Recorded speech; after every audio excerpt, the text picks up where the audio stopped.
தக் லைஃப் எப்படி இருக்குன்னு கேட்டீங்கன்னா மணிரத்னம் எடுத்ததுலேயே த ஒஸ்ட் மூவின்னு சொல்ற அளவுக்கு த மொக்க கேங்ஸ்டர் படம்ங்கிற லெவலுக்கு தான் படத்தை எடுத்து பிரசென்ட் பண்ணி வச்சிருக்காரு. டெல்லி, கோவா, திருச்செந்தூர் வரைக்கும் இறங்கி பேன் இந்தியா லெவல்ல சம்பவம் பண்ணணுங்கிறதுக்காகவே ஒரு சீனை ஒரு ஸ்டேட்ல ஸ்டேஜிங் பண்ணி எடுத்து வச்சிருக்காரு. தக் லைஃப் படத்துல கமலஹாசன், எஸ்டிஆர், த்ரிஷா, ஜோஜோ ஜார்ஜ், நாசர்னு ஏகப்பட்ட பேர் நடிச்சிருக்காங்க. தமிழ்ல மணிரத்னம் டைரக்ட் பண்ணி ரிலீஸ் ஆகிற one of the gangster action drama movie. சிம்பிளான ஒன் லைன் ஸ்டோரி என்னன்னு கேட்டீங்கன்னா, கமலஹாசன் ஒரு ஷூட் அவுட்ல இருந்து தத்து பிள்ளையா சிம்புவை எடுத்து வளர்க்க ஆரம்பிக்கிறாரு. சிம்புக்கு தான் தொலைஞ்சு போன தங்கச்சியை கண்டுபிடிக்கணும்னு ஒரு பக்கம் ஆசை இருந்தாலும் சக்திவேல் நாயக்கர் கூடவே வளர்ந்ததுனால அவரோட குடும்பத்துக்கு பயங்கர விசுவாசமா இருக்காங்க. கமலஹாசனை சுத்தி இருக்கக்கூடிய ஒரு சில பேர் பண்ணக்கூடிய தந்தரத்துல சிம்பு மாட்டிக்கிட்டு கமலஹாசனை எதிர்த்து கமலஹாசனை கொலை பண்ணி பண்ணக்கூடிய சம்பவங்கள் என்ன, திரும்ப கமலஹாசன் உயிரோட வந்து அந்த கூட்டத்தையே ரிவெஞ்ச் எடுத்து அழிக்கிறதுக்காக பண்ணக்கூடிய கலாட்டா என்ன, த்ரிஷாக்காக எதுக்கு அப்பனும் வளர்ப்பு பிள்ளையும் அடிச்சுக்கிறாங்க, இதுக்கு நடுவுல போலீஸ் ஆபீசர் அசோக் செல்வனை வச்சு இவங்க என்ன காமெடி பண்ணிருக்காங்கிறதெல்லாம் இந்த படம் பார்த்து நீங்க தெரிஞ்சுக்கோங்க. எந்த ஒரு இடத்துலயுமே படம் ரியலிஸ்டிக்கா இல்லாம போயிடுச்சு. ராவா எடுக்கிறேன்னு சொல்லி பல கேங்ஸ்டர் படத்தை பார்த்து இன்ஸ்பயர் பண்ணி scene to scene, frame to frame 90s 80s drama ஸ்டைல்ல இருக்கக்கூடிய ஒரு அவுடேட்டடான கமர்ஷியல் கேங்ஸ்டர் டிராமா மூவி தான் இது. ஸ்கிரீன் பே அந்த அளவுக்கு என்கேஜிங்கா இன்ட்ரெஸ்டிங்கா இல்லாம போயிடுச்சு. படத்துல ஆக்ஷன் டிராமாவையும் எமோஷனல் டைலாக்ஸை மட்டுமே நம்பி தான் படம் பண்ணிருக்காங்கிறது கண்டிப்பா இந்த படம் பார்க்கும்போது உங்களால தெரிஞ்சுக்க முடியும். தங்கச்சி எமோஷன், சென்டிமெண்ட் எல்லாமே கடைசியா கிளைமேக்ஸ்ல 5 நிமிஷத்துல வச்சு எவால்வேட் பண்ணதுனாலேயே கதைக்கு சுத்தமா செட் ஆகல.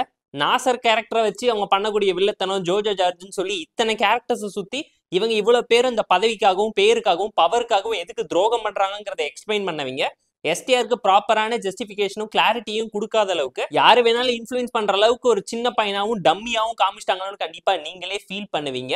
படம் முழுக்க பில்டப் ஷாட்ஸை மட்டுமே நிறைச்சு எடுத்து வச்சு எஸ்டிஆர் ஃபேன்ஸை நிறைய இடத்துல ஏமாத்தி இருக்காங்க. கமலஹாசனுக்கும் எஸ்டிஆருக்கும் இன்டர்வல்லையும் கிளைமேக்ஸ்லயும் நடக்கக்கூடிய கிளாஷஸ் மட்டும்தான் படத்துல நல்லா இருந்துச்சு. அதை தாண்டி நோட்டபிளா எதுவுமே இல்லைங்கிறது இந்த படம் பார்க்க உங்களால தெரிஞ்சுக்க முடியும். படம் டெக்னிக்கலா நீட்டா, கலர்ஃபுல்லா, கிராண்டா, கமர்ஷியலா சூப்பராகவே இருந்துச்சு.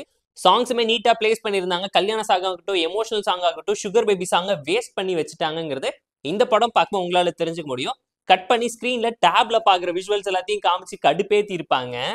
மணிரத்னம் படம்ங்கிறதுனாலே சாதாரண டைலாக் பேச கூட ஒரு சூப்பரான பெர்ஃபார்மரை கூட்டிட்டு வந்து படத்துல வேஸ்ட் பண்ணியிருப்பாங்க. எந்த கேரக்டர்ஸுமே ப்ராப்பரா யூட்டிலைஸ் பண்ணல த்ரூ அவுட் மூவிக்கு. ஓவராலா படம் பார்க்கும்போது ஜில்லா, விவேகம் எல்லாத்தையும் கலந்து கமர்ஷியலா எடுத்து காமெடி பண்ணிட்டவங்களோன்னு கண்டிப்பா நீங்களே ஃபீல் பண்ணுவீங்க. லேபிளை மட்டும் பிரிச்சுட்டு மணிரத்னம் கேங்ஸ்டர் ஃபிலிம்னு ஒட்டி கொடுத்துட்டாங்க. இதுக்கு எதுக்குடா செக்கச்சவந்த வானத்தையும் நாயகன் படத்தையும் ரீவாட்ச் பண்ணிட்டு வாங்கன்னு சொன்னீங்கன்னு சொல்லி காண்டாகிற லெவலுக்கு எந்த ஒரு சம்பந்தமே இல்லாம ஒரே ஒரு கேரக்டர் நேமை மட்டுமே ஸ்பின் ஆஃபா யூஸ் பண்ணியிருக்காங்க. படத்துல எங்கேயுமே பெரிய ட்விஸ்ட் அண்ட் டர்ன்ஸ் கொடுக்காம ஸ்ட்ரெயிட் ஃபார்வர்டா ஒரு நான் லீனியர் த்ரில்லர் படத்தை தான் இவங்க பிரசென்ட் பண்ணணும்னு நினைச்சிருக்காங்க. நிறைய எலிவேட்டிங் சீன்ஸ் இருந்தாலும் சீன்ஸ் பெருசா எலிவேட் ஆகல.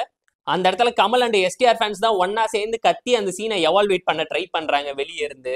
படம் பயங்கர லென்த்தியாவும் டிராகிங்காவும் ஸ்லோவா இருக்குங்கிறது கண்டிப்பா இந்த படம் பார்க்கும் உங்களால ஃபீல் பண்ண முடியும். படமே இன்ட்ரோலுக்கு அப்புறம் தான் டேக் ஆஃப் ஆச்சு. மொதல் 1 மணி நேரத்துக்கு யார் என்ன பண்ணாங்க, இந்த குடும்பம் எப்படி ஒன்னு சேர்ந்துச்சு, எப்படி இவ்வளவு பெரிய குடும்பமா மாறுனுச்சுங்கிற கதையை மட்டுமே வச்சு ஈஸியா கம்பி கட்டி ஸ்கிரீன் பே பண்ணிட்டாங்க. செகண்ட் ஹாஃப்லயுமே 2 வருஷங்கிறத ஈஸியா ஸ்கிப் பண்ணி எந்த ஒரு மாண்டேஜ் சீக்வன்ஸ்ல கூட அவர் கத்துக்கிட்டாரு, இதனால இப்படி ஆனாருங்கிற ஒரே ஒரு வசனத்தை மட்டுமா நம்பி இவ்வளவு பெரிய படத்தை எடுப்பீங்கன்னு கேட்கற லெவலுக்கு தான் ஆடியன்ஸை சீட் பண்ணிருக்காங்க.